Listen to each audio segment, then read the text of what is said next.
पहला इकाई का अंक यदि 8 है तो 8 का स्थानीय मान 8 ही होगा।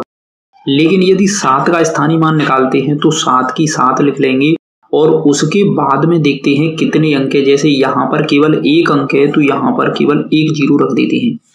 यदि मैं 6 का अगर स्थानीय मान देखूं तो मैं 6 का 6 लिख लूंगा, लेकिन इससे पहले देखेंगे कि 1 और 2 अंक दिए गए हैं तो यहाँ पर 2 जीरो रख लेते हैं। ये हो गया स्थानीय मान।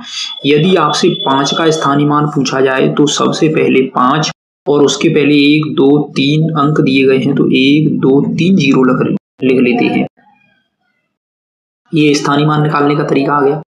लेकिन वहीं पर अगर जातीय मान देखते हैं तो जातीय मान संख्या स्वयं होती है। जैसे 8 का जातीय मान 8 ही होगा, यदि 7 का जातीय मान पूछे तो 7 ही होगा, यदि 6 का आपसे जातीय मान पूछे तो 6 का 6 ही होगा, और यदि 5 का जातीय मान पूछे तो 5 का 5 ही जातीय मान होता है। अगर देखें 2567 में 5 का स्थानीय मान और जातीय मान पूछ रहा है तो सबसे पहले स्थानीय मान निकालने के लिए 5 लिख लेंगे। उसके पहले अगर देखा जाए 1 और 2 जीरो हैं तो यहाँ पर 2 जीरो लिख लेते हैं, और जातीय मान 5 का 5 ही होता है। तो इस प्रकार हम निकाल, अगर स्थानीय मान पूछा जा रहा है तो 500 और जातीय मान अगर पूछ रहा है तो जातीय मान तुम्हारा हो जाता है 5।